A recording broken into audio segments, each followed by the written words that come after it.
হেরে গেলে এফেক্ট তো বড় ভয়ঙ্কর রকমের পড়বে, কারণ আপনার যে ডিফারেন্সটা তো অনেক বেশি। কারণ আমি আসলে যেখানে গেছি হাভিয়ার কাবরেরা আর কি ধরেন আমার মতে সে এখন ফিট না। বাংলাদেশ ন্যাশনাল টিম এখন খুবই লুক্রেটিভ একটা পজিশন, এবং এত বেশি প্রেশার ক্রিয়েট করা হয়েছে ফুটবল ফেডারেশনে যে এই প্রথমবারের মতন বাধ্য হয়েছে যে তারা সার্কুলার দিয়ে কোচ নেওয়ার জন্য। তার কারণটা হচ্ছে যে 5 বছরের ব্যারিয়ারটা যদি আপনি দেন তাহলে হাভিয়ার কাবরেরা অটোমেটিক বাদ পড়ে যায়। বাংলাদেশের ফুটবলে যে একটা ইকোসিস্টেম আছে এটা দুমড়ে মুচড়ে ভেঙে গেছে। কেউ কিন্তু আর অ্যানালাইসিস ভিত্তিক বা ইনভেস্টিগেটিভ স্পোর্টস জার্নালিজমটা করছে না ফুটবলে। যে বাংলাদেশের প্রেক্ষাপটে ফুটবল মাঠে টিকিয়ে রাখাটাও একটা কষ্টকর ব্যাপার। এখানে আবাহনী মোহামেডানের ফ্যাক্টর একরকম, বসুন্ধরার ফ্যাক্টর, ফর্টিজের ফ্যাক্টর আমি বলবো আরেক রকম। রোনান বাংলা বলতে পারে না, আর এই বাংলাদেশি প্লেয়াররা ইংলিশ ঠিক মতন বলতে পারে না, তো কমিউনিকেশনের একটা গ্যাপও তো আছে।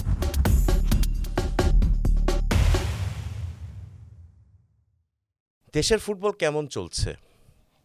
হামজা, সমিত সোমদের মতো অরিজিন ফুটবলাররা বাংলাদেশ জাতীয় দলে খেলছেন, এসেছেন রোনান, ডেকলান, ফাহমিদুল, জায়ানদের মতো খেলোয়াড়রা। চিন্তাভাবনায় রয়েছেন আরও অনেকে, কিন্তু বাংলাদেশের ফুটবল কি আদৌ এগোচ্ছে? বাংলাদেশের ফুটবলের ওভারঅল সিচুয়েশনটা এখন কেমন? এসব বিষয় নিয়ে আজকে আড্ডায় বসবো আমরা, চর্চার আড্ডায়, ফুটবল বিশ্লেষক আহমেদ শায়েকের সঙ্গে। শায়েক, আপনাকে আবারও চর্চায় স্বাগত জানাচ্ছি। Thank you. ফুটবল লিগ চলছে, নানা ধরনের ঘটনাও দেখতে পাচ্ছি। এর মধ্যে খবর এলো যে ইউরোপে খেলতে যাচ্ছে বাংলাদেশ জুন মাসের 5 তারিখ সান মারিনোর সঙ্গে খেলা।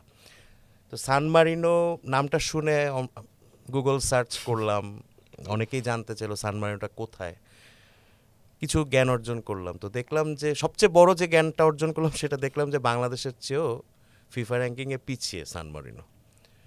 তো স্বাভাবিকভাবে প্রশ্ন আসছে যে একটা ইন্টারন্যাশনাল প্রীতি ম্যাচ খেলতে, মানে আমরা খেলতে যাচ্ছি, তো সেটা ফিফা র্যাঙ্কিংয়ে পিছিয়ে থাকা দলের বিরুদ্ধে কেন? এটা কি শুধু ইউরোপে খেলার মানে লক্ষ্য, বা এটাই কি, মানে এটা একটু কনফিউজড আমরা, একটু কনফিউশনটা দূর করেন প্লিজ। আমি কনফিউজ যে আমাদের অবজেক্টিভটা কি। আমারও, মানে আমিও এটা আসলে জানতে চাচ্ছি যে আমরা ইন্টারন্যাশনাল প্রীতি ম্যাচ, আমরা এই যে ভিয়েতনামের সঙ্গে খেললাম আমরা কিছুদিন আগে, 3-0 গোলে হারলাম, কিন্তু একটা অভিজ্ঞতা তো হলো, একটা বড় টিম, ভালো টিম, বাংলাদেশের চেয়ে ফিফা র্যাঙ্কিংয়ে এগিয়ে শক্তিশালী দল। তো ঠিক আছে, ইউরোপে খেলাটাই কি অবজেক্টিভ, মানে এটাই কি, এটা কি দেখনদারির মতো মনে হইতেছে অনেকটা, যে আমাদের ফুটবল যাই হোক ইউরোপে খেলতে যাওয়ার? ওইটাই আর কি। আপনার ধরেন যে দুইটা সাইড আছে, এটা কয়েনের যেরকম দুইটা সাইড, এরকম দুইটা সাইড। ফার্স্ট সাইড যেটা একটু পজিটিভ বলে নিই, সেটা হচ্ছে যে এই যে মানে ইউরোপে খেলতে যাচ্ছে, ইউরোপের একটা টিমের সাথে খেলছে, যে এই যে একটা মেন্টাল যে একটা ব্লক, যে বড় টিম, আপনি ধরেন ইউরোপকে আমরা বড় টিম যদি আমি ধরি এখানে কনসিডার, আমি পজিটিভ সাইড যেহেতু বলছি, সেক্ষেত্রে একটা ইউরোপের টিমের সাথে খেলবো, ওইরকম একটা এনভায়রনমেন্টে যাচ্ছি, ইউরোপের একটা ওয়েদারে যাচ্ছি, এত দূর ট্রাভেল করছি। সো এইটার যে একটা এক্সপিরিয়েন্স, এইটা হয়তো একটা পজিটিভ সাইড অ্যাড করতে পারে ফুটবলারদেরকে। হয়তো একটা বলার সময় একটা ওই যে একটা ব্যাজের মতন, যে আমি একবার ইউরোপে ট্রাভেল করে খেলে আসছি, এরকম একটা হতে পারে। ধরেন কর্মকর্তারা হয়তো অনেকেই আর কি সেন্ট মেরিনো এই সুযোগে দেখেও আসতে পারে, তো সেটার একটা একটা একটা থাকে একটা ব্যাপার। কিন্তু আপনি যদি সান মারিনোতে গেলে আবার ইটালিও যাওয়ার চান্স, হ্যাঁ, মানে ওটা আপনার একবারে সহজে। পাশে একেবারে। বাট আপনি যদি ফুটবল অ্যাজ এ ডেভেলপমেন্ট চিন্তা করেন, যে আমরা আমাদের অবজেক্টিভ কি, আমরা কী চাই, তো সেক্ষেত্রে আমি বা আমরা কখনোই চাবো না যে এমন একটা র্যাঙ্কিংয়ের টিমের সাথে খেলি যে কিনা আমাদের থেকে অনেক পিছনে। ইটস নট ইভেন পিছনে, ইটস দ্য লাস্ট, মানে এর থেকে পিছনে আসলে 212 বা 211, 11 211-এর মধ্যে 211, এর থেকে পিছনে আসলে যাওয়া সম্ভব না। তো ওইটাই যে আপনি এত পিছনের কেন দেশের সাথে কেন খেলবেন, কারণ আপনি যদি জিতেনও এটা র্যাঙ্কিংয়ে যে খুব একটা এফেক্ট ফেলবে তা কিন্তু না। ধরেন হেরে গেলাম, তাহলে তো বিপদ। হেরে গেলে এফেক্ট তো বড় ভয়ঙ্কর রকমের পড়বে, কারণ আপনার যে ডিফারেন্সটা তো অনেক বেশি। সো এখন এখানে এখানে ফিফা দেখে যে probability of the win ratio of the teams, তো সেখানে তো স্যান মেরিনোর র্যাঙ্কিং অনুযায়ী প্রবাবিলিটি অনেক নিচে। সো এখন এই জন্য ওরাও পয়েন্ট গেইন করবে বেশি, আমরাও পয়েন্ট হারাবো বেশি। সো সেটা একটা সম্ভাবনা তো থেকেই যাচ্ছে। তো যার কারণে যে আমাদের অবজেক্টিভ যদি দিন শেষে আমরা বছর শেষে সবসময় বলি যে আমাদের র্যাঙ্কিংয়ে উন্নতি করতে হবে, আমরা র্যাঙ্কিংয়ে উন্নতি চাই, সেইটার সাথে কিন্তু এটা আবার যাচ্ছে না। কারণ আপনি র্যাঙ্কিংয়ের মধ্যে চলে আপনি নিচের দলের সাথে কেন খেলবেন? আপনি তো আরও দল আছে, আপনি তো চাইলেই খেলতে পারেন।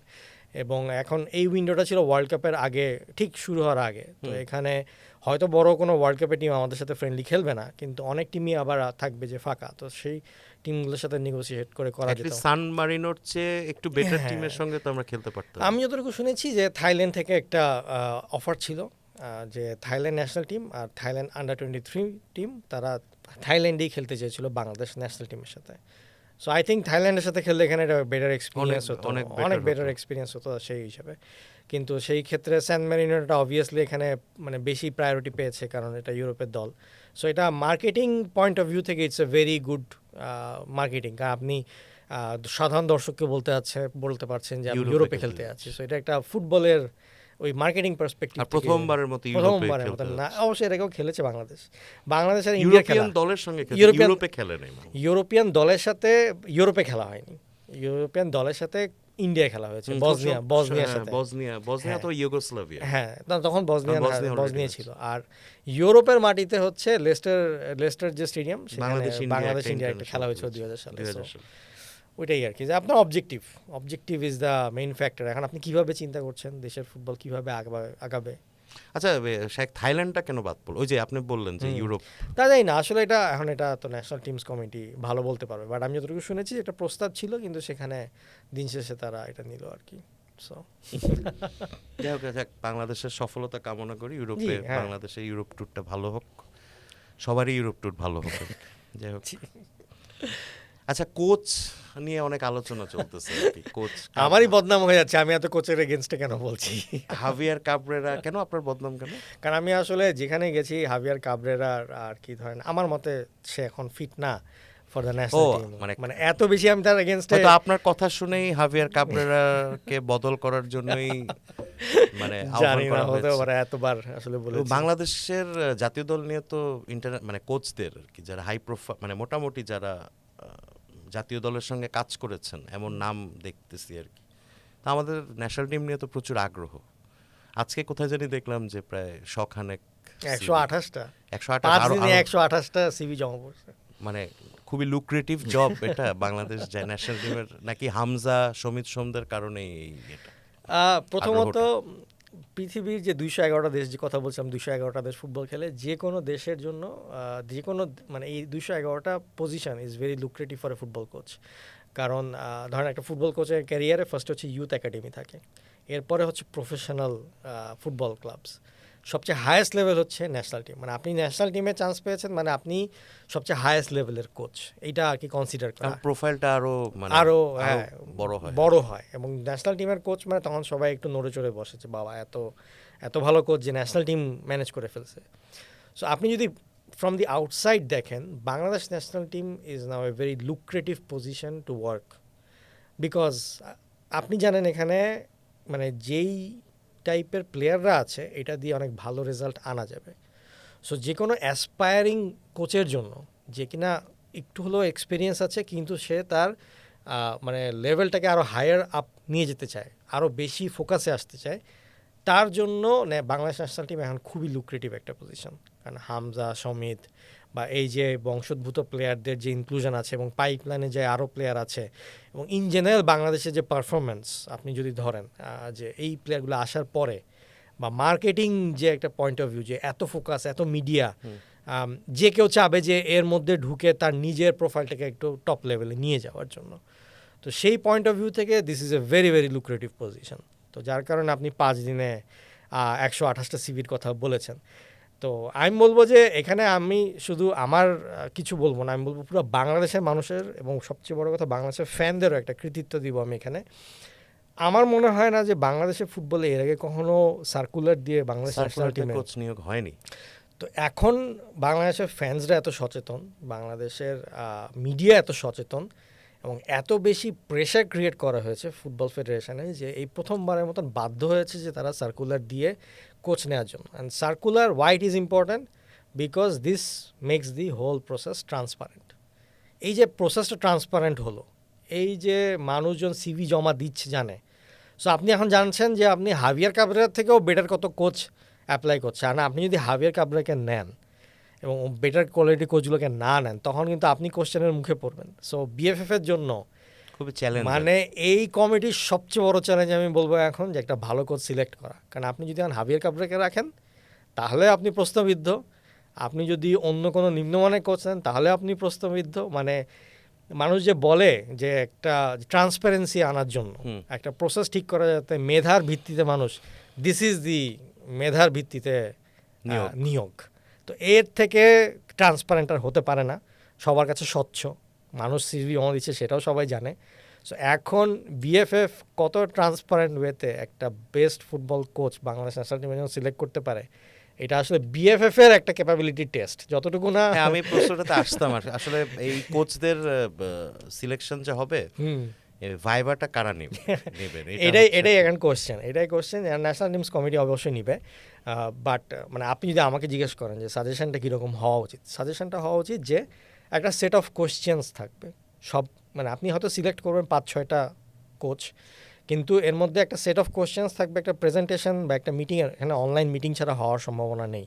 হ্যাঁ, যারা কিনা বাংলাদেশে আছেন তারা হয়তো যদি অ্যাপ্লাই করে তারা হচ্ছে ওয়ান অন ওয়ান সামনে এসে ইন্টারভিউ দিতে। হাভিয়ার কাবরেরা নিজেও নাকি অ্যাপ্লাই করেছেন। হ্যাঁ, তো সেই অপশনটা খুবই অদ্ভুত। মানে যে ক্রাইটেরিয়াগুলো আমি দেখলাম যে ন্যাশনাল টিমের কি জানি এরকম সফল হতে হবে না এরকম কিছু না, এখানে একটা মজার কাহিনী ঘটেছে যে 2টা নোটিশ, একটা হচ্ছে ফেসবুকে নোটিশ দিয়েছে আর একটা হচ্ছে মানে ওয়েবসাইটে দিয়েছে। সো নর্মালি ওয়েবসাইটটাকে অফিসিয়াল হিসেবে কনসিডার করা হয় ফুটবল ওয়ার্ল্ডে, আপনি ওয়েবসাইটে যে সার্কুলারটা দিবেন দ্যাট ইজ অফিসিয়াল। সো ওয়েবসাইটে কোনো ওয়ার্ক এক্সপিরিয়েন্সের কোনো লিমিটেশন ছিল না, কিন্তু ফেসবুকে আবার দিয়েছিল যে 5 বছর মিনিমাম কাজের এক্সপিরিয়েন্স থাকতে হবে প্রফেশনাল ফুটবল এবং পার্থক্যটা কেন? মানে কারণটা হচ্ছে যে 5 বছরের ব্যারিয়ারটা যদি আপনি দেন তাহলে হাভিয়ার ক্যাবরেরা অটোমেটিক বাদ পড়ে যায়। তো মানে এটা কেমন হয়ে গেল না যে একই প্রতিষ্ঠান একটা পদে নিয়োগ দেবে 2 জায়গায় 2 মাধ্যমে 2 ধরনের সার্কুলার। এটাই প্রমাণ করে যে বিএফএফ কত এফেক্টিভ ইন ম্যানেজমেন্ট, কতটুকু এফেক্টিভ। ঠিক আছে, এখানে কারণ এখানে আপনি একটা সার্কুলার সেটা 2টা জায়গায় পোস্ট করবেন, সেটাও আপনি প্যারালাল সেম রাখতে পারছেন না, তাহলে সেটার এফেক্টিভিটি তো আপনি এখানেই প্রমাণ হয়ে যাচ্ছে যে এরা কাজ কত এফেক্টিভ ওয়েতে করে। তো পরবর্তীতে চেঞ্জ করতে হয়েছে, পরবর্তীতে 2টাকে সেম রাখতে হয়েছে, যার কারণে ফেসবুকে যেটা দিয়েছিল 5 বছরের সেটাকে পরে সরিয়ে আর কি ইন জেনারেল রাখা হয়েছে। তো ইন জেনারেল থাকার কারণে এখন হাভিয়ার কাবরেরার একটা সুযোগ তৈরি হয়েছে। সো এইরকম একটা অবস্থা আর কি তৈরি হয়েছে, এখন দেখা যাক কি হয়। না, অনেক নাম, আচ্ছা নামগুলো আসছে কিভাবে? এটা মানে এটা কি কোথা থেকে লিক হচ্ছে? লিক হচ্ছে এটা হচ্ছে যে আমাদের বাংলাদেশের ফুটবলে যে কর্তা ব্যক্তিরা সোশ্যাল মিডিয়াটাকে যে প্রপারলি আমরা যে ম্যানেজ করতে পারি না, এটার একটা মানে দৃষ্টান্তমূলক উদাহরণ হচ্ছে এই ব্যাপারটা। তার কারণ হচ্ছে যে আমরা মানে social media page, social media গ্রুপগুলোকে মানে তাদের মতামতকে আমরা এত বেশি মানে আমি বলবো সরাসরি যে ভয় পাই। আমি দেখেছি অনেক কর্তাদের মনেই দেখেছি যে এত বেশি ভয় পায় যে ওগুলোকে অনেক বেশি তারা মানে নেওয়ার চেষ্টা করে বা তাদেরকে অনেক বেশি ম্যানেজ করার চেষ্টা করে। বা ধরেন যে আরও সুন্দর বাংলায় যদি বলি তাহলে মানে হচ্ছে যে মানে আসলে ম্যানেজ করা মানে সমীহ করা, দ্য রাইট ওয়ার্ড ইজ সমীহ। তো সমীহ করে চলে, তো যার কারণে ওই যারা ফেসবুক পেজগুলো ম্যানেজ করে তারাও অনেক বেশি আর কি জিনিসপত্র ইনফরমেশান লিক করতে পছন্দ করে। এখানে আমাদের বাংলাদেশের ফুটবলে আসলে ইনফরমেশানের কোনো মা বাপ নেই, যে যেভাবে যে দিক দিয়ে পাচ্ছে ইনফরমেশান লিক হচ্ছে। তো এখন এই ফেসবুক পেজগুলা বা গ্রুপগুলা ফ্যানরা তারা যেটা করছে যে তাদের সাথে যেসব কোচের ভালো আপনার কানেকশান আছে তারা জানে জিনিসটা যে কোচগুলো অ্যাপ্লাই করেছে। তো এখন এটা এক ধরনের প্রেশার ক্রিয়েট আমি বলবো যে করা হচ্ছে, এবং এটা ফ্যানরা করতেছে, এবং সেটা আমরা করার জন্য এর আগেও আর কি সেরকমভাবে প্রসেসটা ওপেন করে রেখেছি, যার কারণে প্রেশার ক্রিয়েট করছে। এটা কিন্তু দুনিয়ার কথা হয় না। দুনিয়াতে একটা অফিসিয়াল ফ্যান গ্রুপ থাকে, তাদের বক্তব্য দেওয়ার একটা ওয়ে থাকে, কিন্তু বাংলাদেশের ফুটবলে আসলে অফিসিয়াল কোনো ফ্যান বেজ নাই। তো তার কারণে যে যেখান থেকে পারছে, যে যেভাবে ইনফরমেশান কালেক্ট করছে দিয়ে এটাকে ফেসবুকে আর কি দেওয়ার চেষ্টা করছে। তো এটাতে হচ্ছে কি বিএফএফ একটা প্রেশারে পড়ছে, কারণ যে আপনি কোন কোচকে নিবেন কোন কোচকে নিবেন না। এখন যে কোচকে নিলেন আর একটা কোচকে নিলেন না, তার যে ফ্যান গ্রুপ আছে সে এখন এরা বলবে যে ওই কোচ তো আরো ভালো ছিল, আরো ভালো ছিল। তো আরো এই কম বেতন চাইছিল। এই একটা জিনিস যেটা কিনা চলেছে। তো আমি বলবো যে মানে এই যে কমিটি, এই কমিটির একটা বিশাল বড় মানে নেগেটিভ সাইড আমি বলবো, সেটা হচ্ছে যে মিডিয়া এবং সোশ্যাল মিডিয়া এই দুইটার ডিফারেন্সটা একটা থাকা উচিত, অবশ্যই। যেটা কিনা আমরা করতে পারিনি। মানে বাইরের দেশে হচ্ছে কি সোশ্যাল মিডিয়া কি গণমানুষের মিডিয়ার মতন কাজ করে, যে যখন পাচ্ছে একটা করে কমেন্ট দিয়ে যাচ্ছে, যে যা পাচ্ছে মন্তব্য দিয়ে যাচ্ছে, এটার কোনো নিয়ম কানুন নেই। তো ফুটবলে always media will have a better place. তার কারণ হচ্ছে যে যখন আপনি কোনো ইনস্টিটিউশনাল মিডিয়ার আন্ডারে আছেন, তখন আপনার একটা নিয়মকানুন মেনে চলতে হয়। এখানে একজন সম্পাদক থাকে, এডিটর থাকে, তার ওই জিনিসগুলোর গেট কিপিং থাকে, গেট কিপিং থাকে। সোশ্যাল মিডিয়াতে কোনো গেট কিপিং নাই। তো আপনি একই দিনে এক প্লেয়ারকে দেখবেন যে গালি খাচ্ছে, পরের দিন আবার সেই বাহবা পাচ্ছে। কিন্তু মিডিয়া কিন্তু একবারে হঠাৎ করে আবার গালি দিবেন, আবার পরের দিন বাহবা করবে না, সে একটা অ্যানালাইসিসের থ্রুতে গিয়ে তারপরে কথা বলবে। তো আমি যেটা বলছিলাম যে হ্যাঁ, যে মানে এই বিএফএফ কমিটির আমি বিভিন্ন কর্মকর্তাদের দেখেছি যে সোশ্যাল মিডিয়াতে গিয়ে তাদের ফ্যান পেজে গিয়ে অ্যানাউন্সমেন্ট দিচ্ছে। আর আপনি যদি বলেন সরাসরি, আমি বলি যে ফাহাদ সাহেবের কথাই বলি। ফাহাদ সাহেব রোনান সুলিভান, ডেকলান সুলিভানকে নিয়ে আসলো। আমার কাছে এইটা একটু দৃষ্টিকটু লেগেছে যে তিনি এটা অবভিয়াসলি একটা ফুটবল ফেডারেশনের একটা ইনফরমেশন যে তারা বাংলাদেশে খেলবে। এইটার অ্যানাউন্সমেন্ট ফুটবল ফেডারেশনের মিডিয়া চ্যানেল থেকে না এসে সোশ্যাল মিডিয়া ফ্যান পেজ থেকে আসছে। এখন হ্যাঁ, এখানে সোশ্যাল মিডিয়ার ফ্যান পেজটা তারা they worked on it, they worked hard on it. So obviously তাদেরকে কৃতিত্ব দিতে হবে, কিন্তু আমার ইনফরমেশান সবার আগে পাস অন হতে হবে বিএফএফ এর মিডিয়া চ্যানেল থেকে বা মেন মিডিয়া থেকে। আমি মেন মিডিয়া সোশ্যাল মিডিয়াতে দিব, কিন্তু এখানে কৃতিত্ব দিতে পারি, কিন্তু আমার অ্যানাউন্সমেন্ট তো সোশ্যাল মিডিয়া পেজে থ্রুতে আসবে, ইভেন ফ্যান পেজেও। হ্যাঁ।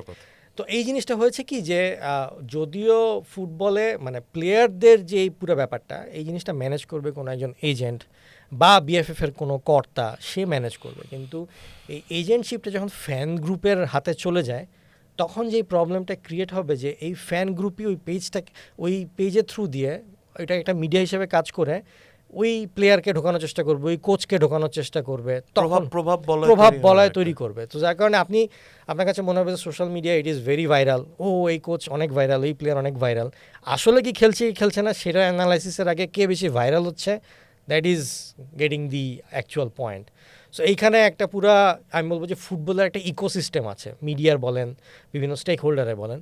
সো সেই মানে আমাদের বাংলাদেশের এখন এই কমিটির সময় বাংলাদেশের ফুটবলের যে একটা ইকোসিস্টেম আছে, এটা দুমড়ে মুচড়ে ভেঙে গেছে। তো এই কারণে যে যাকে যা পারছে বলতেছে এবং যেভাবে করে ম্যানিপুলেট করার চেষ্টা করছে। সো এটা আমাদের একটা বিরাট বড় নেগেটিভ সাইড আমি বলবো যে বাংলাদেশ ফুটবলে এখন।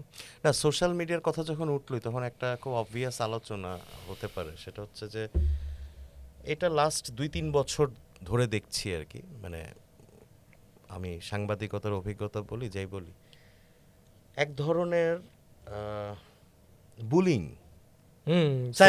সাইবার বুলিং সোশ্যাল মিডিয়াতে। আমি বলবো যে আমার একটা প্লেয়ারকে ভালো লাগছে না, আমি হ্যাঁ অবশ্যই তার মানে স্পোর্টস জিনিসটাই তো এমন যে এখানে আপনি পারলে তালি, না পারলে গালি, এটাই তো ফুটবলাররা বা স্পোর্টস পার্সনরা এটাতে অভ্যস্ত।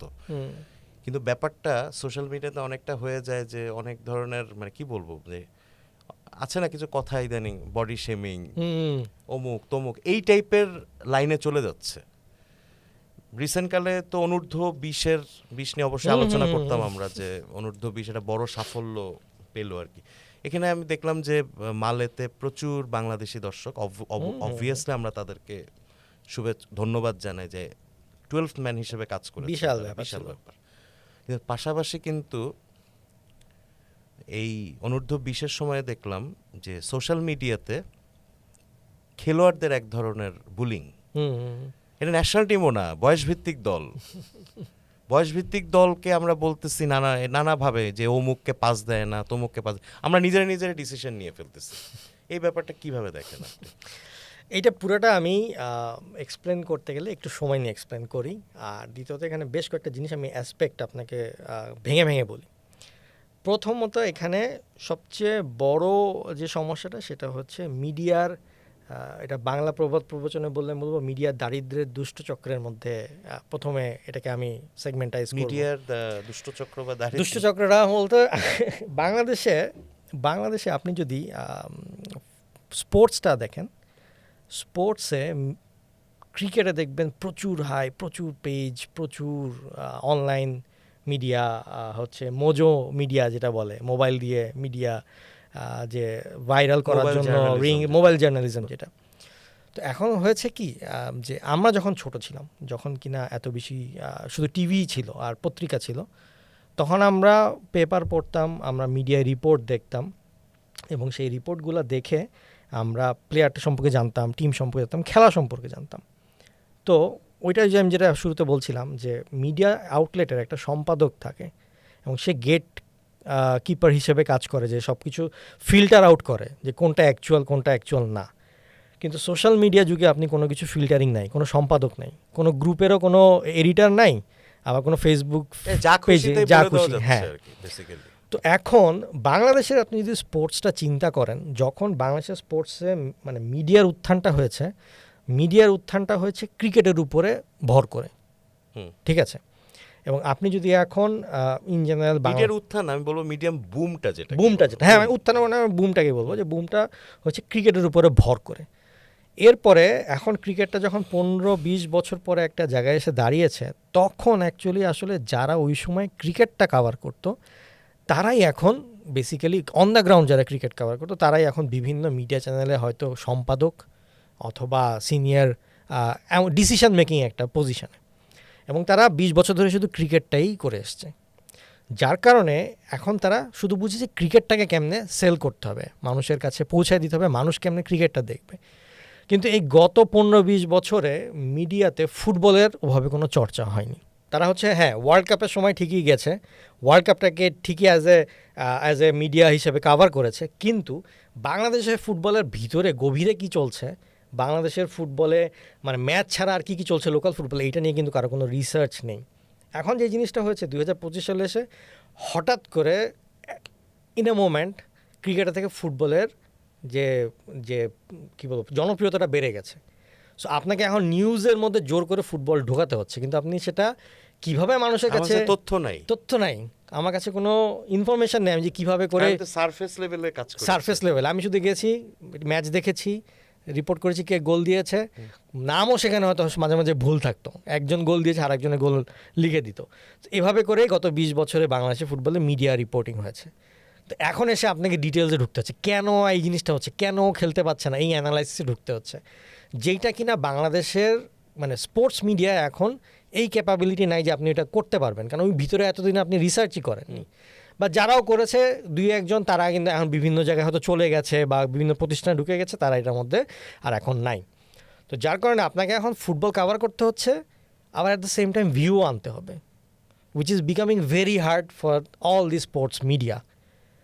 তো যার কারণে হচ্ছে কি এখন কেউ কিছু রিপোর্ট করার আগে দেখে সোশ্যাল মিডিয়াতে কি ভাইরাল হচ্ছে, যেই জিনিসটা ভাইরাল হচ্ছে তারা সেইটাকে প্রায়োরিটাইজ করছে rather than the right thing.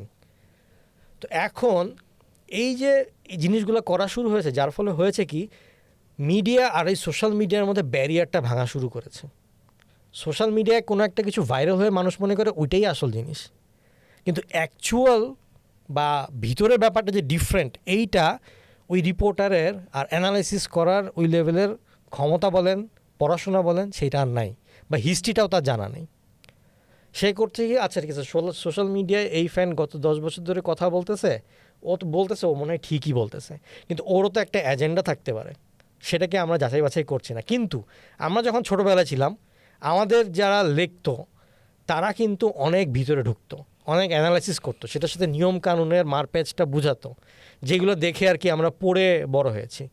তো যার কারণে এটাই হচ্ছে এখন বাংলাদেশের সোশ্যাল মিডিয়ার মধ্যে মানে ঝামেলাটা এই জায়গাটায় লেগে গেছে।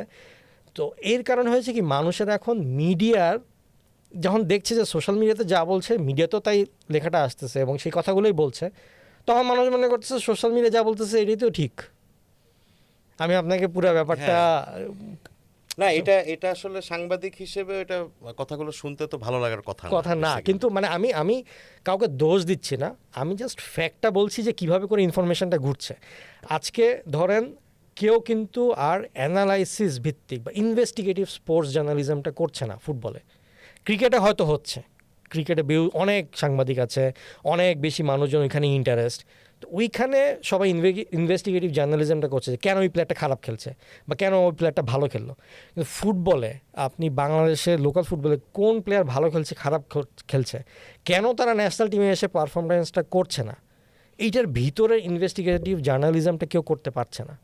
তো যার কারণে প্রবলেমটা হচ্ছে কি ওই সারফেস লেভেলের ইনফরমেশনই এখন করছে। এখন তার তো দিন শেষে নিউজ ঢুকাইতে হবে।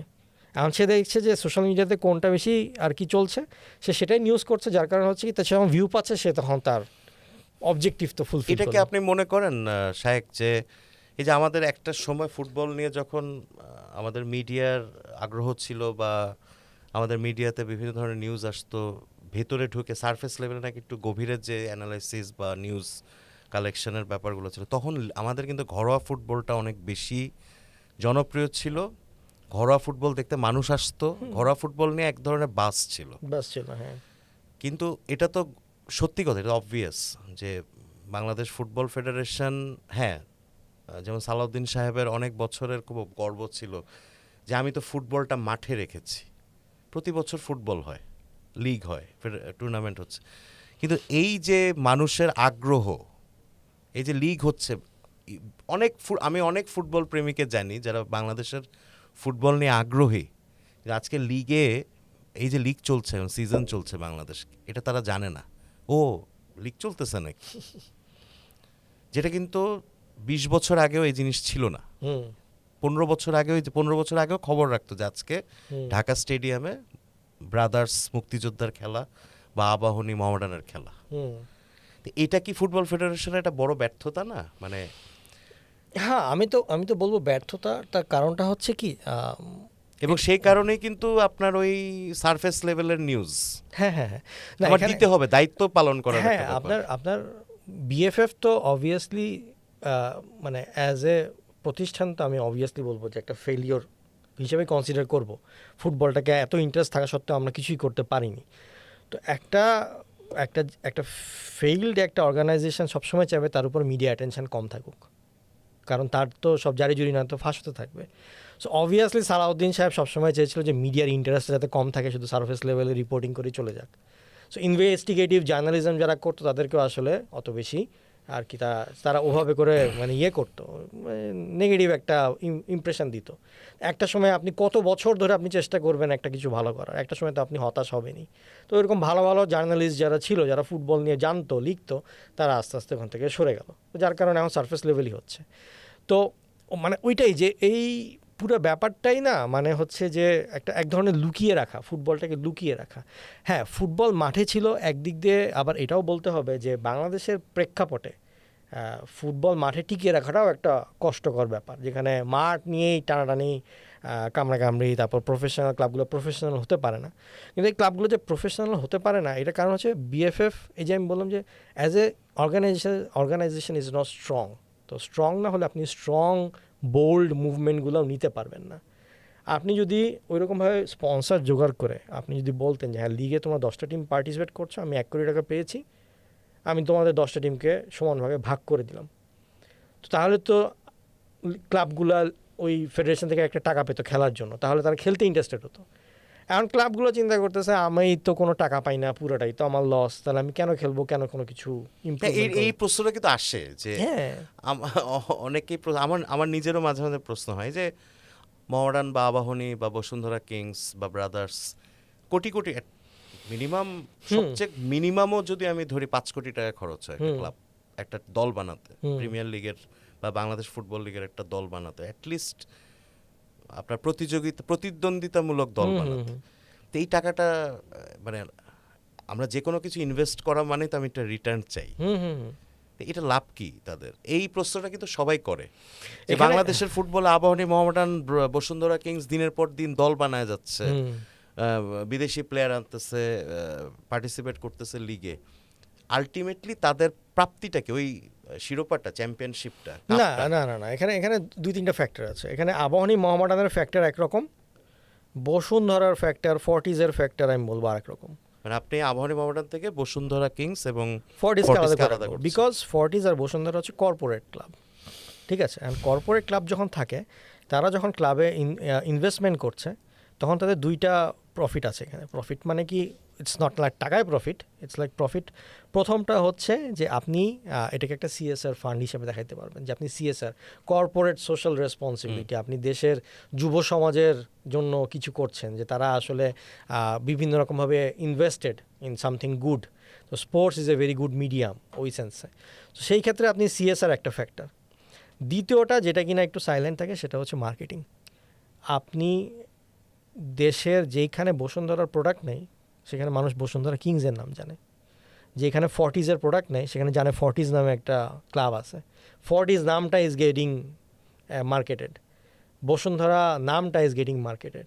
সো এটাতে হচ্ছে কি, এই যে লেভেল অফ মার্কেটিং আমি পাচ্ছেন, এইটা আপনি টাকায় বিশাল বিশাল আপনি প্রতিদিন নিউজ পেপারে বসুন্ধরার নাম থাকছে, প্রতিদিন খেলা 365 দিন কোনো না কোনো কারণে বসুন্ধরা নাম আছে, ফর্টিজের নাম আছে। সো এইটা ওদের ব্র্যান্ড ভ্যালুটাকে একটা অন্য জায়গায় নিয়ে যাচ্ছে, যার কারণে দেখবেন যে ওয়ার্ল্ডের সব জায়গায় বড় বড় কর্পোরেট প্রতিষ্ঠানগুলো চায় যে ফুটবলের সাথে, কারণ কি অলওয়েজ আপনি ফুটবলে, এই যে এমিরেটস ফর এক্সাম্পল, এমিরেটস কেন আর্সেনাল রিয়াল মাদ্রিদের সাথে, রিয়াল মাদ্রিদের নাম নিলে এমিরেটস আসবেই। মানুষ ফাজলামি করে এটাও তো বলে যে হ্যাঁ আচ্ছা, রিয়াল মাদ্রিদের প্লেয়ার হয়তো এমিরেটসে করে ট্রাভেল করবে। তো এই যে ব্যাপারগুলো, তো এই ব্র্যান্ডটা নেমে আসে। সো এখানে বসুন্ধরা ফর্টিজ ধরেন অ্যাজ এ কর্পোরেট এই জিনিসটা আসলো, অন্য কোনো কর্পোরেট আসলো, প্রতিদিন পেপারে ফ্রিতে আপনার নাম আসতেছে। স্পোর্টসের পাতা তো আপনার টাকা ইনভেস্ট করা লাগতেছে না, আপনি খেললেই তো আপনার নাম, যে 4 গোলে জিতলো বসুন্ধরা। বসুন্ধরাকে খুঁজতে খুঁজতে তো মানুষ দেখবে, আরে যখন একটা তার পাশের দোকানের প্রোডাক্টে বসুন্ধরা টিস্যু আর ধরেন ফ্রেশ টিস্যু, সে তখন আরে বসুন্ধরা ফুটবল খেলে, আমি বসুন্ধরা টিস্যু ট্রাই করে দেখি। That is how the market works, that is how branding works. So ওইভাবে ফর্টিজের ধরেন যে ফর্টিজের যে বিভিন্ন রিসোর্টগুলো আছে, আরে ফর্টিজ তো ফুটবলে নাম করা একটা টিম, ওদের রিসোর্টটা হয়তো অন্য রিসোর্টের থেকে বেটার হবে, ওরা এত বড় একটা জিনিসের মধ্যে ইনভলভড। এই মার্কেটিংটা তো ফ্রিতে পাচ্ছে, এটা তো আপনার কিছু করা লাগছে না। সো কর্পোরেট প্রতিষ্ঠানগুলা এইগুলাতে কারণে হচ্ছে এখানে আসে। আর আবাহনী মোহামেডান হচ্ছে যে এইখানে আপনি আবাহনী মোহামেডানে যদি ইনভেস্টমেন্ট করেন, তাহলে এইগুলার যে একটা ব্র্যান্ড ভ্যালু অলরেডি দাঁড়িয়ে গেছে আবাহনী মোহামেডান। আপনি আবাহনী ডাইরেক্টর, এইটা আপনার একটা বড় পরিচয়। আপনি যে মোহামেডানের ডাইরেক্টর, এইটা একটা বড় পরিচয়। এটা তার নিজস্ব পার্সোনাল বিজনেসের ক্ষেত্রে একটা বড় পরিচয়। সে তার যদি কোনো পলিটিক্যাল অ্যাসপিরেশন থাকে, সেটা তার জন্য একটা বড় পরিচয়, যে আপনি বিভিন্ন জায়গায় আপনার কানেকশন অনেক বড়। কেউ একটা মোহামেডানের ডাইরেক্টর মানে বাকি যে 366 জন ডাইরেক্টর আছে, তার সাথে আপনার যোগাযোগের একটা ওয়ে আছে। আবার আপনি যদি আবাহনী ডাইরেক্টর হন, তাহলে যেসব বড় বড় গ্রুপের ইনভেস্টমেন্ট এখানে আছে, তাদের সাথে আপনি অ্যাফিলিয়েটেড আছেন, তার মানে আপনার কানেকশন অনেক। সো এই জিনিসগুলোর জন্য মানুষজন এখানে ইনভেস্টমেন্ট করে। সো তারপরে আপনি যদি আন পুরান ঢাকা রহমতগঞ্জ, তো রহমতগঞ্জের এটা হচ্ছে community based. So that is our different aspect. So ওইটার জন্য যে কমিউনিটিতে, ওই এলাকার মানুষজন একটা প্রাইড হচ্ছে যে আমি রহমতগঞ্জ, ফরাজগঞ্জ, ওইটা হচ্ছে কমিউনিটি প্রাইড। ওইটা আবার ডিফারেন্ট লেভেল, যেটা কিনা ব্রিটিশ ইংল্যান্ডে যেটা যে এলাকা ভিত্তিক, যেটা ওইটা হচ্ছে রহমতগঞ্জ, তারপরে হচ্ছে ফরাজগঞ্জ, ফকিরাপুল ইয়াং ম্যানস, এইগুলা ওই হিসাবে আসে। সো এখন ডিফারেন্ট ডিফারেন্ট অ্যাসপেক্ট হয়ে গেছে, কিন্তু দিন শেষে ওই যে আপনার একটা ভালো কানেকশন হচ্ছে, ভালো একটা ব্র্যান্ডিং হচ্ছে, এই কারণে সবাই বাংলাদেশের ফুটবলে ইনভেস্ট করতে চায়। মানে আপনার রিটার্নটা আপনি অন্য ওয়েতে পাচ্ছেন। সো এই কারণে আলটিমেটলি ফুটবলের তো লাভ মানে হচ্ছে হয়তো, হ্যাঁ, মানে ফুটবলের একদিক দিয়ে লাভ যে খেলাটা মাঠে আছে, যার কারণে ন্যাশনাল টিম হচ্ছে, মানুষ খেলা দেখতে যেতে যাচ্ছে, একটা ইন্টারেস্ট একটা গ্রো করছে। সো ওই দিক দিয়ে দেখলে একটা খেলাধুলা যদি ফুটবল আজকে বাংলাদেশ থেকে আপনি নাই করে দেন, আপনি পুরো একটা সেক্টর পুরো নাই, এই এত লোকের কর্মসংস্থান আপনি কিভাবে দিবেন? এত ইন্টারেস্ট, এত এগুলো শুধু ক্রিকেট নিয়ে তো দেশ বাঁচবে না। না এটা তো অবভিয়াস, শুধু ক্রিকেট মানে ইভেন ফুটবল ক্রিকেট দিয়েও দেশ বাঁচবে না, আরো খেলা আনতে হবে। তো যেটা আমাদের তো আমি আপনার আসল কোশ্চেনটা আসলে স্কিপ করে গেছি। আপনি সাইবার বুলিং নিয়ে কথা বলছেন, আমার media. So the point is, এখন যে জিনিসটা হয়েছে যে সাইবার যে বুলিংটা, এটা একটা চরম মাত্রা চলে গেছে। মানে আমি একটা উদাহরণ আপনাকে শুধু দিতে পারি, যে মানে যেটা কত নিচে নেমে গেছে, সেটার একটা উদাহরণ, ছোট্ট একটা উদাহরণ দিই। সেটা হচ্ছে যে কুয়েতে কয়েকদিন আগে বসুন্ধরা কিংস খেলতে গেল আপনার এএফসি চ্যালেঞ্জ লিগের জন্য। তো ওইখানে তখন ম্যাচ শুরুর আগে বসুন্ধরা কিংস হোটেল থেকে মাঠে যাচ্ছে, খেলা হবে 2 ঘন্টা পরে। তো কুয়েতের রাস্তায় ফ্লাইওভারে বসুন্ধরা কিংসের চাকা বাস্ট করে এবং খুবই দুর্ভাগ্যজনক। এবং মানে আমি পার্সোনালি বলতে পারছি, কারণ বাসের মধ্যে আমিও ছিলাম, আমি খেলাটাকে দেখতে গিয়েছিলাম। তো বাসটা মানে ড্রাইভারটা জাস্ট সামহাও কন্ট্রোল করে ফেলার কারণে হাইওয়ে মানে ভেরি স্পিডি হাইওয়ে এবং মানে 2 তলা উপরের হাইওয়ে, তো ওই রকম ফ্লাইওভারের জায়গায় কন্ট্রোল করে লাস্ট মোমেন্টে সে বাসটা থামায় এবং থামানোর পরে সবাই সেফ ছিলাম, কোনো সমস্যা নেই। সো এইটা বসুন্ধরা কিংস তাদের সোশ্যাল মিডিয়া পেজে দেয় যে হচ্ছে এক দুর্ঘটনার শিকার হয়েছে, যার কারণে খেলা শুরু হতে দেরি হতে পারে, প্লেয়াররা সুস্থ আছে, এটা জানানোর জন্য। এটা একটা দায়িত্ব হিসেবে মানুষ জানায় আর কি, স্বাভাবিক জানাবে। আপনি বিশ্বাস করবেন না, ওখানে কমেন্ট সেকশন যখন আপনি পড়বেন আপনার অবাক লাগবে। সোহেল রানা সিনিয়র, তাকে বাংলাদেশের অনেক প্লেয়ারই অনেক ফ্যান্সই পছন্দ করে না, এটা আমি বুঝি, কারণ হয়তো তার খেলার ধরন পছন্দ হয় না, হয়তো তার এর আগে কোনো একটা জায়গায় পারফরমেন্স খারাপ ছিল, কিন্তু Sohel Rana senior is a player এবং সে গত 10 বছর বাংলাদেশের ফুটবলকে টেনে নিয়ে এসছে, যখন কিনা বাংলাদেশের ফুটবলে কেউই ছিল না। এবং সে হচ্ছে যে এএফসিতেও তার একটা গোল অফ দ্য উইকেও সে জিতেছে। সে কিন্তু এরকম না যে সে খেলতে পারে না, সে অবভিয়াসলি ভালো প্লেয়ার, তার খেলার ধরনে তো আমার আপনার পছন্দ নাই হইতে পারে। মানুষ ভর্তি করে কমেন্ট যে সোহেল রানা সিনিয়র কেন মরে যায়নি। মানে আপনি একটা দেশে দেখেছিলাম, এটা ভয়াবহ, মানে একটা প্লেয়ারের মৃত্যু আপনি কামনা করছেন জাস্ট বিকজ আপনি তাকে পছন্দ করেন। আপনি একজন প্লেয়ার বা ন্যাশনাল টিমের কথা বাদ দেন, একজন মানুষের মৃত্যু আপনি কামনা করছেন, মানে এটা কোন লেভেলের মানে টুইস্টেড এবং নেগেটিভ মাইন্ডসেট একটা মানুষের হলে আপনি এইটা চিন্তা করবেন যে ও যাতে মরে যায়। মানে এটা তো মানুষজন দোয়াতেও কখনো ইয়ে করে না, বা বদদোয়াতেও অ্যাটলিস্ট বলে না যে আপনি মারা যান, কিন্তু একটা প্লেয়ারকে আপনি এতটাই নেগেটিভ মাইন্ডসেটে নিয়ে গিয়ে চিন্তা করতেছেন, মানে এইটা তো কোনো সুস্থ মানুষের পরিচয় না। বাংলা মানে আমরা যে আসলেই মানে হয়তো শিক্ষিত হয়েছি কিন্তু সভ্য হয়নি, এটা একটা তার বিশাল বড় প্রমাণ যে দেশ জাতি হিসাবে আমরা শিক্ষিত, হয়তো এখন আগের থেকে বেটার শিক্ষিত, বাট আমরা সভ্য না। সো এটা একটা বিশাল প্রমাণ। তো ওই যে মানে এই লেভেলের সাইবার বুলিং, যে ও বাইচা আছে কেন বা ও মরে যায় না কেন, এবং খুশি হচ্ছে মানুষ যে বসুন্ধরা কিংস, হ্যাঁ মানে যারা বসুন্ধরা কিংস, আমরা ছোটবেলা আবাহনী মোহামেডানের ব্যান্টার দেখেছি। হ্যাঁ, আমি পডকাস্টটা শুরু হওয়ার আগে এটা নিয়ে আলাপ করছিলাম। ব্যান্টার ইজ এ ডিফারেন্ট থিং। ব্যান্টার আপনি ফাজলামি করবেন, আমি ধরেন যে পজিটিভ বলবো নেগেটিভ বলবো, আমি হাসাহাসি করবো, একটা মজা করবো, কিন্তু দিন শেষে জিনিসটাকে একটা মার্জিত পর্যায়ে রাখবো। ব্যান্টার ইজ ফাজলামি ইন এ মার্জিত হবে। কিন্তু আপনি যখন পোস্টে গিয়ে বা বলতেছেন যে ও মরে যায় না কেন, that is not ব্যান্টার, that is actually bullying or negative, এটা বুলিং এর চেয়ে উপরে।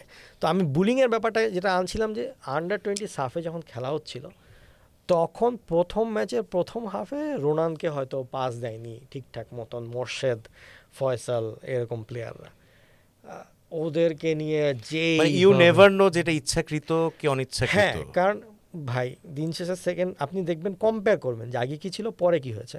ফার্স্ট হাফে হয়তো তারা, কারণ জীবনে প্রথমবারের মতো রোনানের সাথে একটা ম্যাচে খেলতে নেমেছে, সেই প্লেয়ারটা প্রথমে এসছে, তার সাথে আন্ডারস্ট্যান্ডিং কমিউনিকেশন প্রবলেম হতেই পারে, কারণ রোনান বাংলা বলতে পারে না, আর এই বাংলাদেশি প্লেয়াররা ইংলিশ ঠিক মতন বলতে পারে না, তো কমিউনিকেশনের একটা গ্যাপও তো আছে।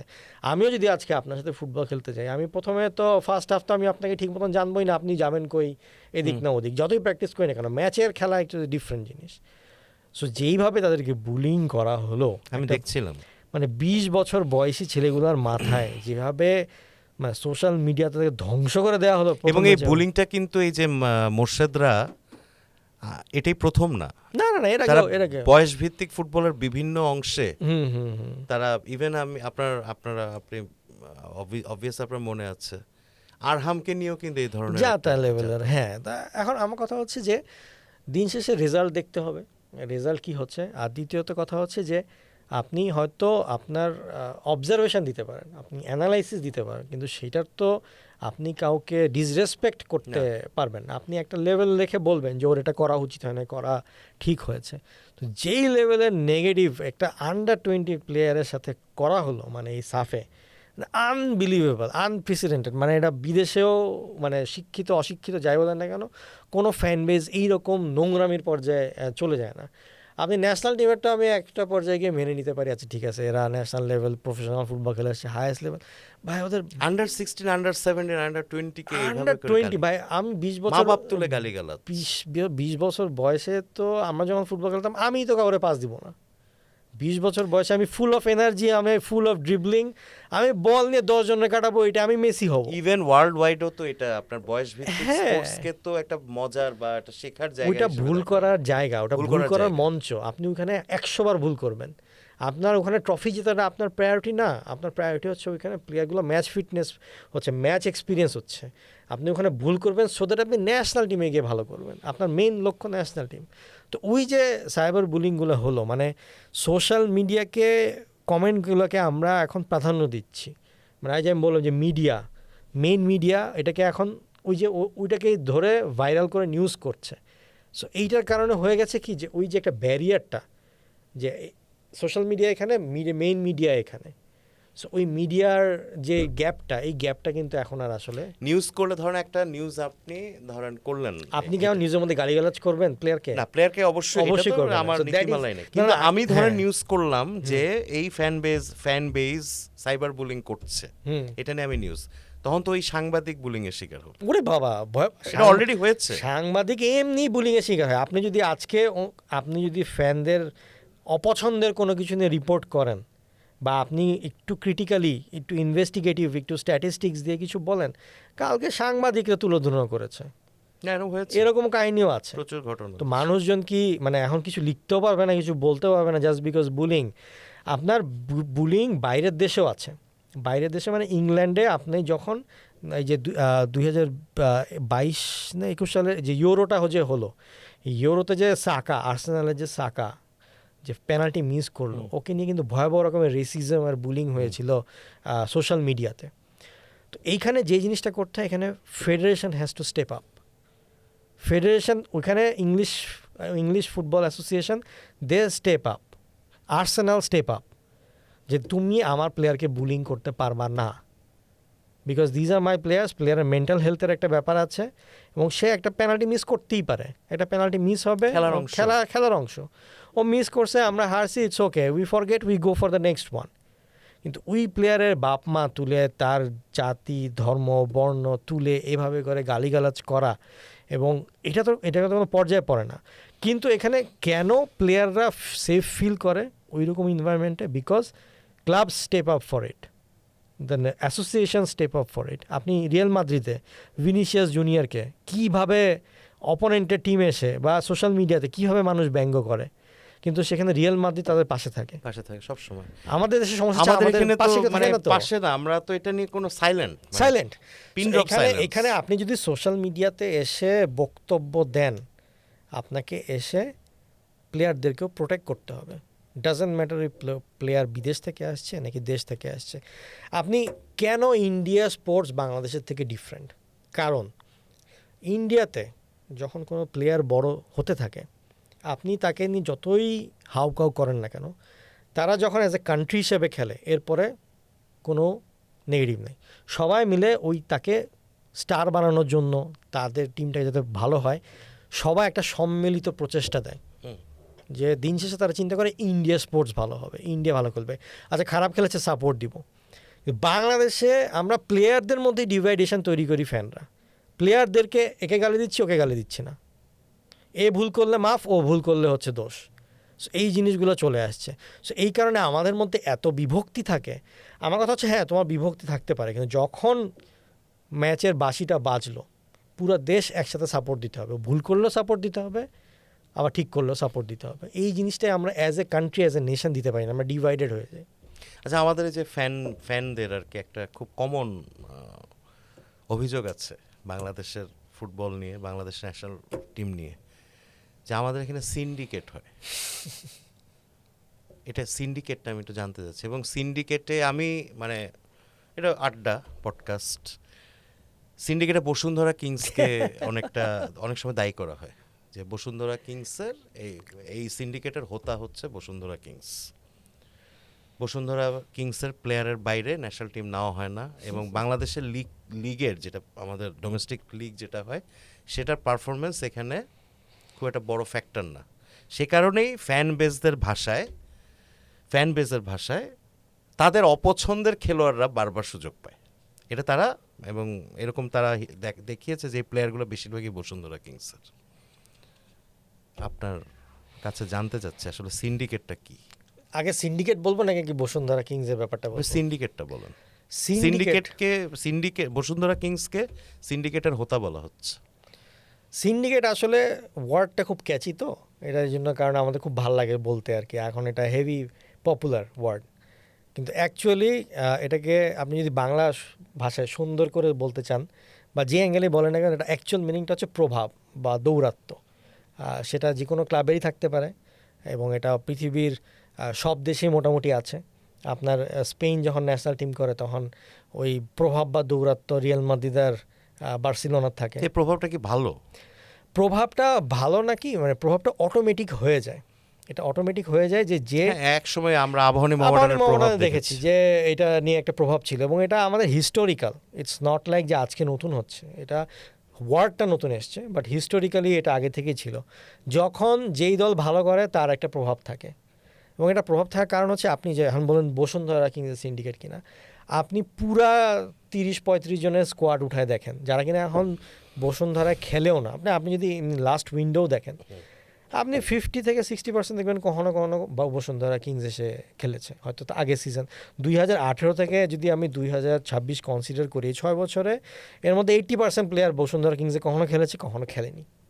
মুরসালিন এখন আবাহনীতে খেলে, সে চান্স পাচ্ছে।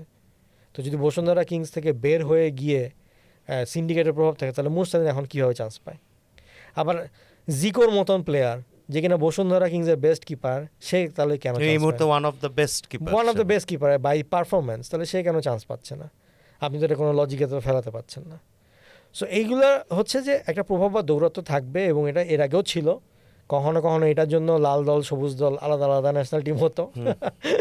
কখনো কখনো হচ্ছে আবাহনীর হচ্ছে একটা প্রভাব থাকতো যখন কিনা আবাহনী খুব ভালো খেলতো, চ্যাম্পিয়ন হলে কেন ওদের দলের লোক থাকবে না বেশি, আবার মোহামেডান চ্যাম্পিয়ন হলে মোহামেডান কেন থাকবে না, এরকম একটা প্রভাব বা দৌরাত্ম্য। অতীতের প্রভাবের একটা ছোট্ট উদাহরণ, যেহেতু আমি আপনার কাছ থেকে অনুমতি নিয়ে আর কি বলতে যাচ্ছি যে একসময় বাংলাদেশ ন্যাশনাল টিমে গোলরক্ষক নেওয়া হয়তো 3 জন, একজন মোহামেডানের গোলকিপার থাকতো, একজন আবাহনীর গোলকিপার থাকতো, একজন ব্রাদার্স বা অন্য, বেশিরভাগ সময় ব্রাদার্সের, তৃতীয় গোলরক্ষক জন থাকতেন ব্রাদার্সের। আমার ছোটবেলায় আমার মনে আছে যে বিশ্বকাপ বাছাই পর্বে বাংলাদেশ 6টা ম্যাচ খেলবে। মোহামেডানের গোলকিপার, আমি দর্শকরা নিশ্চয়ই বুঝতে পারছেন আমি কাদের কথা বলতেছি। মোহামেডানের গোলকিপার, আবাহনীর গোলকিপার, কাকে খেলাবে কোচ? সবসময় দেখতাম যে ধরেন ওয়ার্ল্ড কাপ বাছাই পর্ব, আমি 89 বিশ্বকাপ বাছাই পর্বের কথা বলি, ঢাকায় ইরানের বিরুদ্ধে হোম ম্যাচটা মোহামেডানের গোলকিপার খেললেন। তেহরানে ইরানের এগেনস্টে যে অ্যাওয়ে ম্যাচটা বাংলাদেশ খেলো সেটা আবাহনীর গোলকিপার খেললেন। সেম অ্যাজ চায়নার সঙ্গে অ্যাওয়ে ম্যাচটা খেললেন আবাহনীর গোলকিপার। এই জিনিসগুলো এখানে কিন্তু মানে আমি জাস্ট সম্পূরক প্রসঙ্গ হিসেবে জিনিসটা আনলাম আর কি, প্রভাব দৌরাত্ম্য। আমি আরেকটা এক্সাম্পল আমি আপনাকে দিই। এখন আপনি পেপ গার্ডিওলা, ওয়ার্ল্ডের বেস্ট কোচ এখন সবাই ধরে। পেপ গার্ডিওলা, হুলিয়ান আলভারেজ যে কিনা আর্জেন্টিনার টপ স্ট্রাইকার, এখন one of the top striker, 2 জন স্ট্রাইকারের নাম নিলে একটা আসবে হচ্ছে মার্টিনেজ আর একটা আসবে হুলিয়ান আলভারেজ। সে আলভারেজকে ম্যানচেস্টার সিটিকে থেকে জোর করে বের করে দিল। তো এখন তো আপনি এখানে বলতে পারেন যে পেপ গার্ডিওলা সিন্ডিকেট, সে তার প্লেয়ারকে এখানে খেলাবে না। এটাও তো একটা কোচেরও তো একটা সিন্ডিকেট হতে পারে, যেটা কিনা ওয়াইডলি বলা হয় যে কাবরেরার একটা সিন্ডিকেট আছে। তো পেপ গার্ডিওলা যখন হুলিয়ান আলভারেজকে বাদ দিয়ে দিল, এরপরও তো সে লিগ জিতলো। এখন যখন সে রেজাল্টটা ডেলিভার করলো, এখন কিন্তু মানুষ ভুলেও গেল যে ম্যানচেস্টার সিটিতে হুলিয়ান আলভারেজ খেলতো। মানুষ এখন হুলিয়ান আলভারেজ বলতে আর্জেন্টিনার অ্যাথলেটিকো মাদ্রিদ চিনে। সো দ্য পয়েন্ট ইজ যে সিন্ডিকেট এই ওয়ার্ডটা কখন বেশি প্রাধান্য পায়, কখন বেশি হাউকাউ হয়, যখন আপনি সিন্ডিকেট বা আপনার একটা ডিসিশন মেক করতেছেন কিন্তু আপনি রেজাল্ট বার করতে পারছেন না। আপনি মিতুলও ভালো কিপার, জিকো ভালো কিপার, পারফরমেন্সে জিকো আগায় আছে লিগে, সো ন্যাচারালি জিকো আসার কথা। আপনি জিকোকে বাদ দিয়ে মিতুলকে নিলেন, বললেন Mitul is a very good goalkeeper, fine. Mitul কি ডেলিভার করতে পারছে? আপনি মিতুলকে নিয়ে কি জিততে পারছেন? মিতুলকে নিয়ে ড্র করতে পারছেন? কিছুই করতে পারেন নাই। আপনি রেজাল্ট ডেলিভার করতে পারেন নাই, তাহলে মানুষ কি কোশ্চেন করবে যে ও তো সিন্ডিকেট করে, যাকে জিকোকে নিল না। আজকে যদি সে মিতুলকে নিয়ে ম্যাচ জিতে আসতো, মানুষ সেকেন্ড দিন জিকোকে নিয়ে প্রশ্ন করতো না। So মানে এরকম আপনি ভাবে বলছেন যে সাফল্য যদি বাংলাদেশ ন্যাশনাল ফুটবল টিম নিয়মিত পেতে থাকে, সিন্ডিকেটের কথা এই আসবে না। আলোচনাটা রুটবে কারণ না। আপনি যখন দেখবেন আপনি জিতছেন, তখন আপনি তো কোচের decision is the right decision. আপনি যখনই জেতা শুরু করবেন তখন আর কোনো কথা থাকবে না। কিন্তু আপনি দলীয়করণ করেন, আপনি করতেই পারেন, এটা সব কোচই করে, এটা সব দেশেরই প্রভাব থাকে, সব কিছু সব প্রত্যেকটা জায়গায় সিন্ডিকেট থাকবে। কিন্তু আপনাকে রেজাল্ট তো ডেলিভার করতে হবে। আপনি রেজাল্ট ডেলিভার না করলে তো মানুষ সিন্ডিকেটই বলবে। আর আপনি যদি আজকে রেজাল্ট ডেলিভার করেন, কেউ কালকে সিন্ডিকেট ওয়ার্ডটা ইউজ করবে, বলবে ভাই ও যা করছে ভালো করছে। তো আমি আপনাকে ব্যাপারটা বুঝাতে পারতেছি এখানে। এটা আমি কিছুটা আমি বুঝতে পারছি। এখন আমাদের ফ্যানরা যদি বুঝতে পারে, প্রবলেমটা হচ্ছে ওইটাই যে মানে আপনি মানে কোনো প্রকার লজিকে ফেলতে পারবেন না। বাংলাদেশের ন্যাশনাল টিমের সিলেকশন, বেস্ট কিপার চান্স পায় না, ন্যাশনাল টিমের ক্যাপ্টেন। এটা কেন, মানে আমাদের লিগের পারফরমেন্সকে কেন? এইটা হচ্ছে এই কারণেই তো কাবরেরার এগেনস্টে আমি নেগেটিভ কথা বলি, because he doesn't know how to handle a national team of this level. ওর সেই জ্ঞান বুদ্ধি নাই। আর দ্বিতীয়ত কথা হচ্ছে যে ওর মধ্যে কিছু ইগোয়েস্টিক, স্প্যানিশ কিছু ইগোয়েস্টিক ব্যাপার আছে, যেটা কিনা আমি অস্কার ব্রুজনের ক্যারেক্টারিস্টিক্সে লক্ষ্য করেছি, এবং সেম আপনার হাভিয়ার কাবরেরার ক্ষেত্রেও আছে। সো যার কারণে ওর এই ও যেটা একগুয়েমি, এই নাবিব নেওয়া জীবনকে নিব না তো নিবই না, আমি জিকোকে নিব না তো নিবই না, এই ব্যাপারগুলো আছে। ও কখনো প্লেয়ারদের পারফরমেন্সকে এখানে বিচার করছে না, ও চিন্তা করছে ওর ইগোটা। আদারওয়াইজ জিকো অ্যাটলিস্ট বেস্ট তিনজনেও আসবে না। ও লজিক দিল কি যে মিতুল ভালো কিপার, হচ্ছে আমরা ভবিষ্যতের কথা চিন্তা করতেছি, এই কারণে হচ্ছে শ্রাবণকে নেওয়া হলো, আর সুজন তো আছে। তো এমন একটা ভাব দেখানো হলো যে জিকো হচ্ছে বয়স অনেক বেশি হয়ে গেছে, কিন্তু সেখানে সুজনের বয়স 29, জিকোর বয়স 26-27। তা আপনি যদি ভবিষ্যতের কথা চিন্তা করেন, সবার আগে সুজন বাদ পড়ে। তো বেস্ট থ্রিতেও তো জিকো যেভাবে হোক আসে, তো জিকো কেন আসতেছে না? সো এটা যখন লজিক পাবেন না আপনি, তখন আপনার মাঝখানে মাথায় ঢুকতে থাকবে যে সিন্ডিকেট কিনা। কিন্তু আপনি যদি রেজাল্ট ডেলিভার করতেন, আপনার এই চিন্তাটা চলে যেত। রেজাল্ট ডেলিভারি করেন না, তখন আপনি বলবেন। ইনফ্যাক্ট এখন সিন্ডিকেট নিয়ে বোধহয় সবচেয়ে বড় আলোচনা, যেটা মানে যেই সমালোচনা বা ফ্যানদের যে অভিযোগ, সেটা হচ্ছে যে বাংলাদেশের কোচরা, বাংলাদেশের এই মানে ফ্যানদের গালি খান নাই এমন কোচ বোধহয় বাংলাদেশে বিরল। সবাই গেছে, আমিও খাইছি, গোলাম রব্বানী, ছোটন, আমিও কথা সাইফুল বাড়ি, টিটু ভাই হচ্ছে না এখন কোচিং এর সঙ্গে নয়। ভাই বাংলাদেশের ফুটবলে পঞ্চগড়েও যদি কিছু একটা ঝামেলা হয়, ওটার দোষ পড়ে সাইফুল বাড়ি টিটুর উপরে। এখন সেটা দেখি মানে যেটা এখন দেখবেন, কারণ সে এখন টেকনিক্যাল ডাইরেক্টর, কোনো কিছু দোষ দিলে টেকনিক্যাল, আর কাউকে পাচ্ছ না টেকনিক্যাল। এখন হচ্ছে বিদে আমি কেন ডেকলান কেন খেললো না, এটা সিন্ডিকেট। যে এই কিছুদিন আগে দেখলাম ওই যে সাফ অনূর্ধ্ব-20 সাফের ফাইনালের আগেই আর কি একটা গ্রুপ ম্যাচে আমাদের ন্যাশনাল টিমের আন্ডার-20 ন্যাশনাল টিমের গোলকিপিং কোচ বিপ্লব ভট্টাচার্যকে গ্যালারি থেকে অকথ্য ভাষায় একটা গালি দেওয়া হলো। অমুকের দালাল, অমুক একটা দেশের দালাল বলা হলো। এটা বিপ্লব দা কিছুদিন আগে আমাদের একটা পডকাস্টে এসেছিলেন, মানে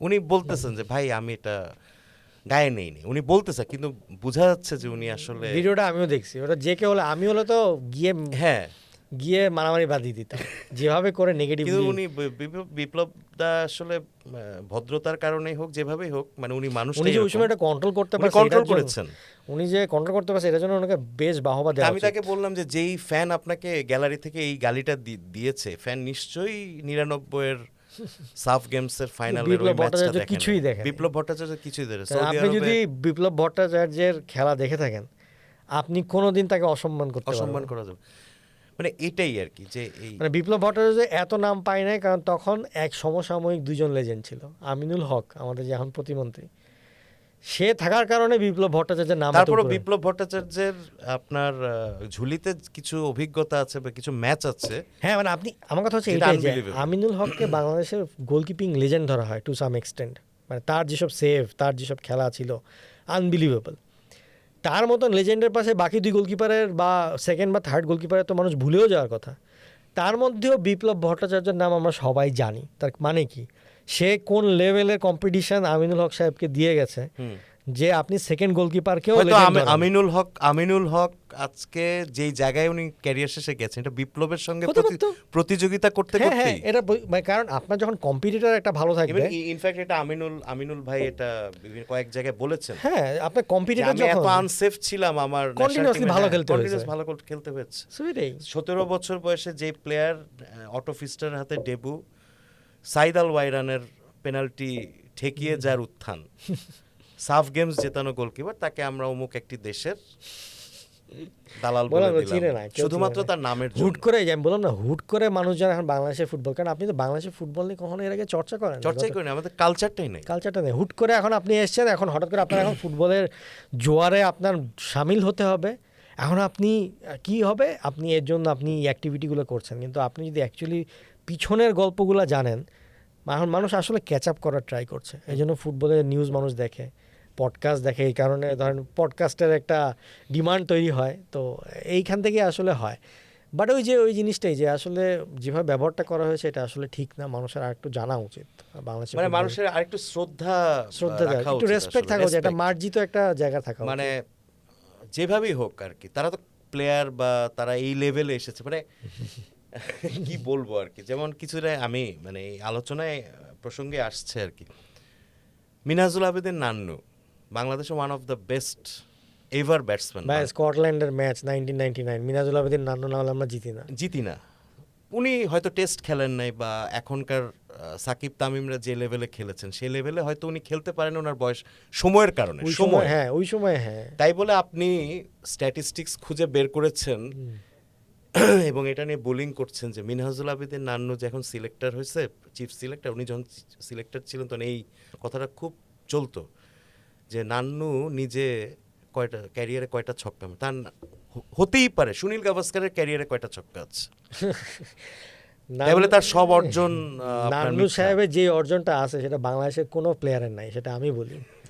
99-এর স্কোয়াডে ফার্স্ট টাইমে নান্নু সাহেবকে বাদ দেওয়া হয়েছিল। হ্যাঁ, মিডিয়া দেশবাসী মিলে যে প্রোটেস্টটা করেছিল ক্রিকেট বোর্ডের এগেনস্টে, প্রোটেস্টের ঠেলে বাংলাদেশের স্পোর্টস ইতিহাসে মানে প্রোটেস্টের ঠেলায় একটা ফেডারেশনকে, প্রধানমন্ত্রী সেই সময়কার প্রধানমন্ত্রী হস্তক্ষেপ করতে ফেডারেশন মানে বিসিবিকে মানুষের ঠেলা খেয়ে, মিডিয়া ঠেলা খেয়ে নান্নু সাহেবকে পরে, মিডিয়ার ঠেলা তো আছেই, এবং সাধারণ মানুষ ওই protest। সময়কার প্রধানমন্ত্রী হস্তক্ষেপ করেছিলেন।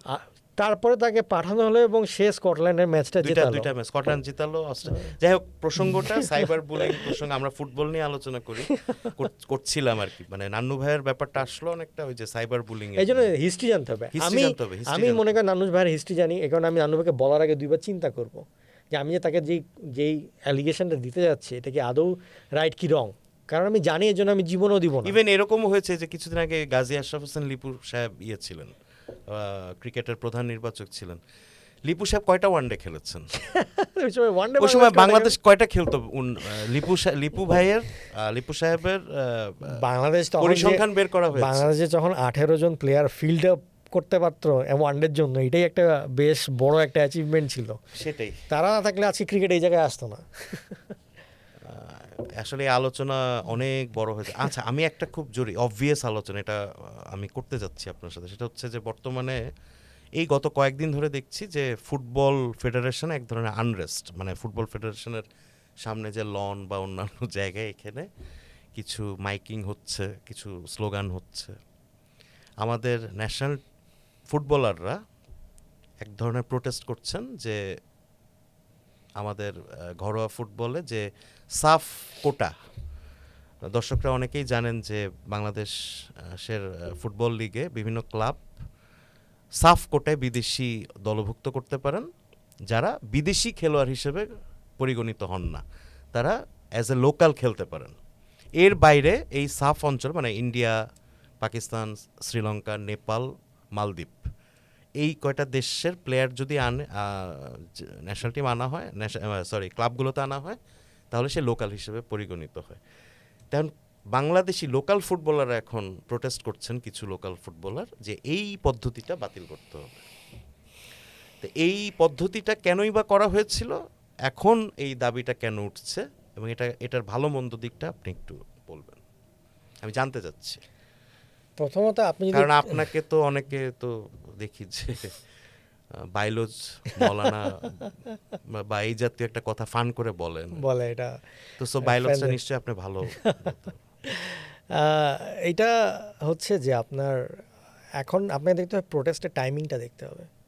প্রোটেস্টের টাইমিংটা এমন একটা সময় যখন কিনা প্লেয়াররা হচ্ছে পরের সিজনের জন্য বিভিন্ন ক্লাবের সাথে আর কি চুক্তিবদ্ধ হয়। তো এটা মনে করেন যে ইন এ ওয়ে আমি বলবো আমার পার্সোনাল অবজারভেশন হচ্ছে এটা একটা বেতন বাড়ানোর একটা ওয়ে। তার কারণ হচ্ছে যে রেগুলেশনটা আসলে মানে প্লেয়াররা যেভাবে উপস্থাপন করেছে নিয়মটা আসলে এরকম না।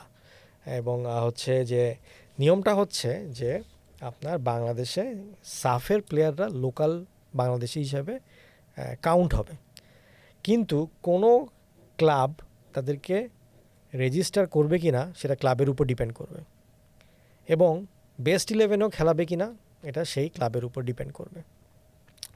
সো ধরেন কেউ সাফ কোটায় কয়েকটা টিম খেলানোর পরে মানে রেজিস্টার করলো প্লেয়ারগুলোকে, কারণ প্লেয়ারগুলোকে রেজিস্টার করার পরে যখন প্র্যাকটিস সেশন হবে বেস্ট 11-এ যাওয়ার আগে তো আপনাকে প্র্যাকটিস করতে হবে।